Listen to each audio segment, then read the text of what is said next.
Good morning students. मैंने आपको chapter 2 का 4 वीडियो सेंड कर दिया है। तो आज मैं आप लोगों को पार्ट 5 पढ़ाने जा रही हूँ, वर्ण विचार का।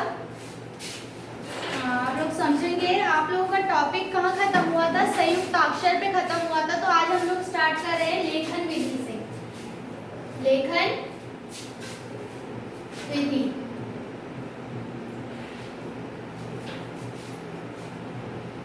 अब बच्चों, लेखन विधि से क्या पता चलता है? लेखन विधि से मतलब लिखने का तरीका। लिखने का तरीका कि हम जो वर्ण है उसको किस प्रकार लिख सकते हैं, उसके नियम क्या क्या है, उसके लिखने का तरीका क्या है। तो मैं बताती हूँ आप लोगों को। फर्स्ट है आप लोगों का,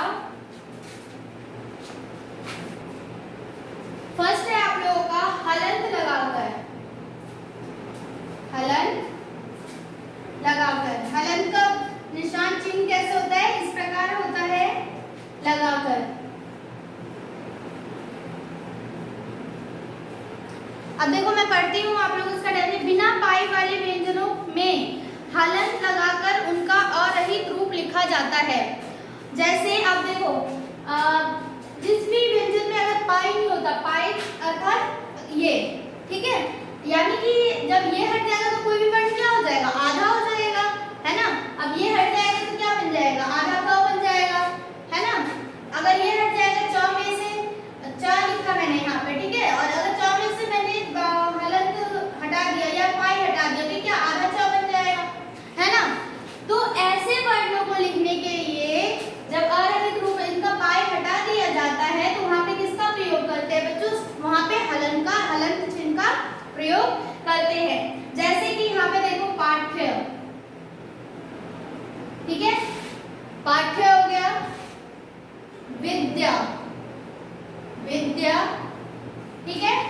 अब इन दोनों में क्या समझ आ रहा है? इसको यह जो है, यह भी आधा, इसमें क्या है? यह आधा है, ठीक है, इसमें क्या है? ट आधा है, ठीक है। इन सब में जो, ठीक है, इन व्यंजनों में क्या है? इस वर्ण में क्या है कि पाई नहीं है, इस प्रकार से पाई नहीं दिया हुआ। तो इन व्यंजनों में किसका प्रयोग किया जाता है? हलंत का प्रयोग किया जाता है। जिनमें पाई नहीं रहता तो उन वर्णों को अगर हम अरहित रूप लिखेंगे, यानी कि उसका आधा रूप लिखेंगे, तो ठ को हम इस प्रकार से तो लिख नहीं सकते, नहीं लिख सकते। तो उसमें हम किसका प्रयोग करते हैं? उसमें हम हलंत चिन्ह का प्रयोग करते हैं। मैं दोबारा आप लोगों को ये टॉपिक समझाती हूँ एक बार कि जब हलंत का प्रयोग कब होता है? अरहित रूप लिखने के लिए होता है। कि जब पहले भी मैंने आप लोगों को बताया है, हलंत का प्रयोग तब होता है जब वर्ण में से स्वर अलग हो जाते हैं। जब व्यंजन में से स्वर अलग हो जाते हैं तो वो क्या हो जाता है? व्यंजन अरहित हो जाता है ना। तो उनके नीचे किसका चिन्ह लग जाता है? उनके नीचे हलंत का चिन्ह लग जाता है ना। तो जब भी हमें व्यंजन को अरहित रूप लिखना हो तो वहां पे हलंत का चिन्ह लगाएंगे। जैसे यहाँ पे विद्या, पाठ्य, ये सब लिखा हुआ है, तो इन सब में क्या है? पाई नहीं है। तो जिस भी व्यंजन में पाई नहीं होता उसमें अगर हमें अरहित रूप लिखना होता है वर्ण का, तो वहां पे हमें किसका प्रयोग करना होता है? वहां पे हमें हलंत का प्रयोग करना होता है। बिना पाई वाले व्यंजनों में, जिनमें पाई नहीं होता है, यानी कि ये वाला निशान, ये वाला चिन्ह नहीं होता है, ठीक है। इन सब में क्या है? पाई नहीं है ना। इसमें है, य में है, च में है, प में है, लेकिन इसमें नहीं है। प को हम आधा लिख सकते हैं, है ना। च को हम आधा लिख सकते हैं, क को हम आधा लिख सकते हैं, लेकिन हम ठ, द, इन सबको क्या करते हैं? आधा हम नहीं लिख सकते। तो इसमें हमें हलंत का प्रयोग करना पड़ता है, ठीक है, आधा लिखने के लिए।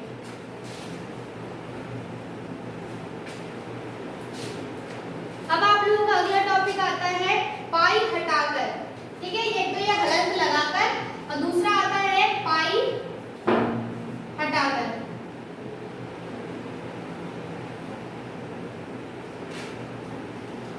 बिना पाई वाले व्यंजनों को दूसरे व्यंजन के साथ जोड़कर लिखना। अब जैसे कि देखो यहाँ पे लिखा मैंने सब एक कच्चा, ठीक है, पक्का, बिल्ली, इन सब शब्दों में क्या हटा हुआ है? अभी मैंने बताया पाई किसे कहते हैं। इन सब शब्दों में क्या हटा हुआ है? इन सब शब्दों में पाई हटा हुआ है। मींस जो ये इस प्रकार से पाई लगाते हैं हम वर्णों को लिखने के लिए। अब च यहाँ पे पूरा है, लेकिन यहाँ पे क्या है? आधा च है। यहाँ पे क पूरा है, यहाँ पे क्या है? आधा च है।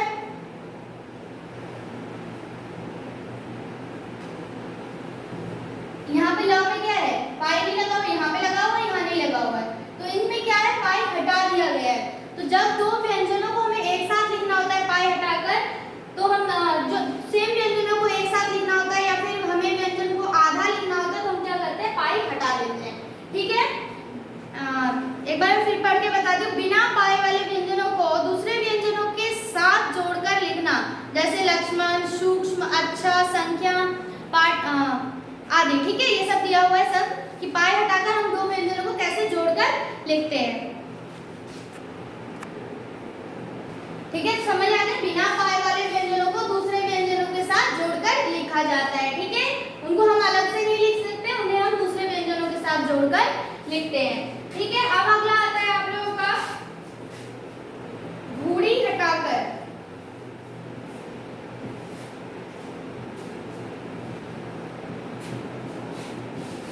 अब घुंडी किसे कहते हैं, घुंडी कहते हैं जैसे आधा क लिखा तो ये चीज आधा क में क्या है, ये चीज हट गई, जो ये वाला निशान है इसे क्या कहा जाता है, घुंडी कहा जाता है, तो ये हटाकर। अब जैसे देखो, क फ को अन्य व्यंजनों के साथ जोड़ने के लिए घुंडी को हटाकर लिखा जाता है। ठीक है, क और फ दो ही व्यंजन है, तो उनको हमें अगर दूसरे व्यंजन के साथ लिखना है या फिर दूसरे व्यंजन के साथ क रहित रूप लिखना है, उनका अरहित रूप लिखना है, यानी कि उसमें स्वर उपस्थित ना हो वो वाला रूप लिखना होगा, तो उसमें क्या करेंगे, हम घुंडी हटाकर लिखेंगे। मीन्स ये वाली चीज क्या लिखेंगे, आधा लिख देंगे, दूसरे व्यंजनों के साथ जोड़ रहे हैं, इस प्रकार से ये हटा देंगे। ठीक है, ये वाला क्लियर हो गया। अब देखो र के विभिन्न रूप, अगला टॉपिक आता है आप लोगों का र के विभिन्न रूप। लेखन विधि आप लोगों ने वर्णों का देख लिया, तीन प्रकार से होता है, हलंत लगाकर, पाई हटाकर और घुंडी हटाकर। ठीक है,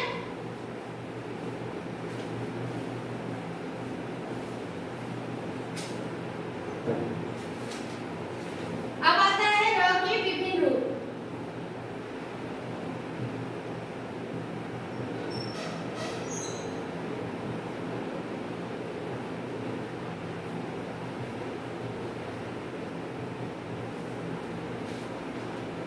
देखो, र एक ऐसा व्यंजन है जिसकी मात्रा और स्वर रहित रूप अन्य व्यंजनों से अलग होते हैं। ठीक है, र की मात्रा भी अलग होती है और उसका स्वर रहित रूप भी अलग होता है। अंततः र का प्रयोग करते समय कुछ विशेष बातों का ध्यान रखना होता है।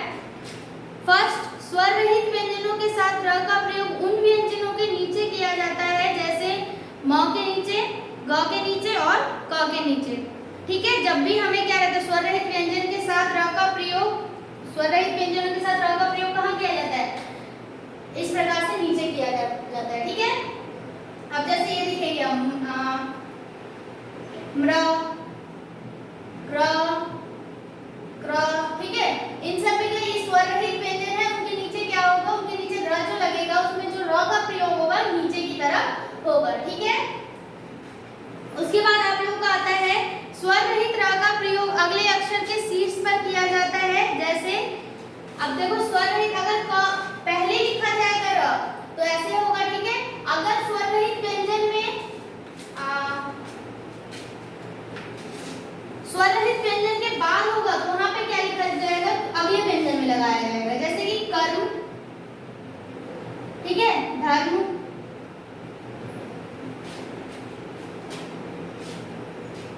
स्वर रहित र का प्रयोग अगले अक्षर के शीर्ष पर किया जाता है।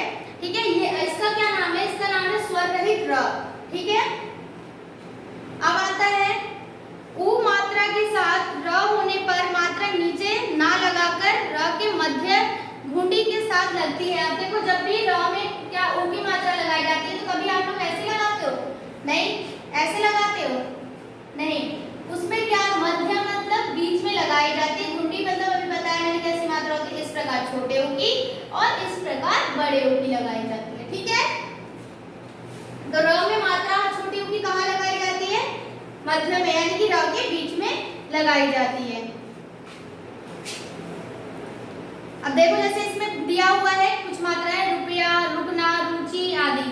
ठीक है, बड़े उ की मात्रा, छोटे उ की तो मैंने बता दिया, ऐसे अब बड़े उ की आती है। बड़े उ की मात्रा हो तो मात्रा के साथ गोल घुंडी बनती है, जैसे रूप बता दिया है मैंने।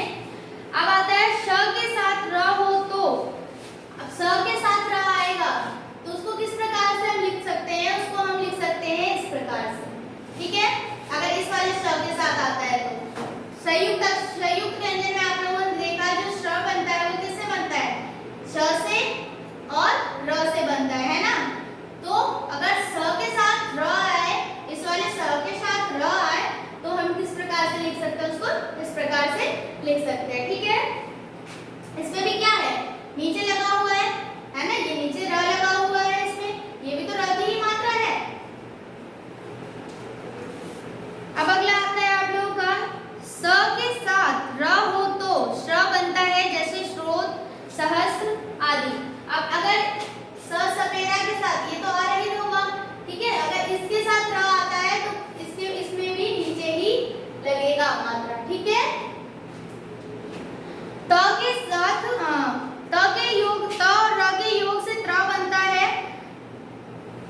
ये बताया था मैंने संयुक्त व्यंजन में आप लोगों को कि त प्लस र से क्या बनता है, त्र बनता है, त्र संयुक्त व्यंजन बनता है। ठीक है,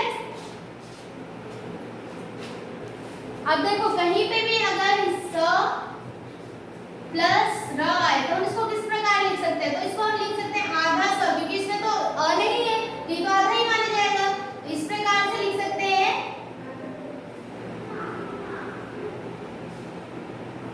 ठीक है, स्त्र इस प्रकार से लिखा जाता है जहां पे भी स और र आए तो, स और र का योग हो तो। ठीक है, जैसे कि त और र के योग से त्र बनता है, वैसे ही स और र के योग से आधा स और त्र बनेगा। ठीक है, और इसके शब्द भी दिए हुए हैं, स्त्री, अस्त्र, वस्त्र आदि। ठीक है, अब अगला टॉपिक आप लोगों का आता है वर्ण विच्छेद।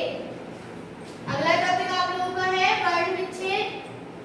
अब देखो वर्ण विच्छेद से क्या तात्पर्य, वर्ण का मतलब आप लोग जानते हो, बता दिए वर्ण का मतलब क्या है, कोई भी क ख ग घ कोई भी एक वर्ण। ठीक है, और विच्छेद, विच्छेद मतलब कि हमको अलग अलग करना है। ठीक है, तोड़ना। ठीक है, विच्छेद मतलब तोड़ना वर्णों को। अब देखो यहाँ पे वर्णों के सार्थक मेल से शब्द बनते हैं, सार्थक मतलब जिसका अर्थ निकले, और शब्द के एक एक वर्ण को अलग अलग लिखना वर्ण विच्छेदन कहलाता है। शब्दों को सार्थक मेल को क्या कहते हैं, वर्ण शब्द कहते हैं, और शब्दों को अलग अलग करना क्या कहलाता है, वर्ण विच्छेदन कहलाता है। जैसे कि यहाँ पे मैंने अपनी तरफ से लिखा एक शब्द भारत। ठीक है, ये लिखा मैंने। अब भारत को किस प्रकार से हम वर्ण विच्छेद कर सकते हैं, भ में कौन सी मात्रा है, आ की मात्रा है। अब इसमें से अगर हमने स्वर अलग कर दिया है तो क्या आएगा, भ के नीचे हल्का चिन्ह लग जाएगा, प्लस फिर क्या है र, र में किसकी मात्रा है, र में कोई मात्रा नहीं है तो अ, प्लस त में कौन सी मात्रा है, कोई मात्रा नहीं है तो अ। ठीक है, तो ये जो लिखा है ये क्या कहलाएगा, ये भारत शब्द का वर्ण विच्छेदन कहलाएगा। तो वर्ण विच्छेदन समझते कि इसी प्रकार से किया जाएगा। अगर आप लोगों के पेपर में किसी शब्द का दिया हो शब्द और बोला कि निम्नलिखित शब्दों का वर्ण विच्छेदन कीजिए, तो आप लोग इस प्रकार से करेंगे। ठीक है, वैसे ही आपके बुक में दिए हुए 10-12 वर्ण विच्छेदन आप लोगों को पढ़ लेने हैं कि आधा क में क्या लगेगा, आधा य में क्या लगेगा। ठीक है, तो आप लोगों को ये खुद पढ़ना है। तो मैंने आप लोगों को एक कंप्लीट करा दिया है कि लेखन विधि में क्या होगा, वर्ण किसे कहते हैं, शब्द किसे कहते हैं, सब मैंने आप लोगों को कंप्लीट करा दिया। र के रूप क्या होता है, र के साथ कौन सी मात्रा का प्रयोग, र के साथ उ की मात्रा का प्रयोग बीच में किया जाता है, छोटी मात्रा का प्रयोग घुंडी लगाकर किया जाता है, और बड़ी उ की मात्रा का प्रयोग गोल घुंडी लगाकर किया जाता है। ठीक है, हलंत का प्रयोग कहाँ पे किया जाता है कि जब भी व्यंजनों का अरहित रूप लिखना हो तो हमें, और जब भी व्यंजन में क्या हो, पाई ना हो जिस व्यंजन में, तो हमें क्या लिखना होता है, हलंत लगाकर व्यंजनों को लिखना होता है। ठीक है, और पाई हटाकर दो व्यंजनों को हम एक साथ लिख सकते हैं, और घुंडी हटाकर हम प और फ को आधा क और फ करके हम प्रयोग कर सकते हैं। और वर्ण विच्छेदन भी मैंने आप लोगों को समझा दिया, तो आप लोगों को ये चैप्टर अच्छे से समझ आना चाहिए, बहुत ही इंपॉर्टेंट है। और जो ना समझ आए वो मुझे कमेंट करके पूछ सकते हो, और बाकी जो इसके एक्सरसाइज है मैं आप लोगों को कल करवाऊंगी। Okay, thank you.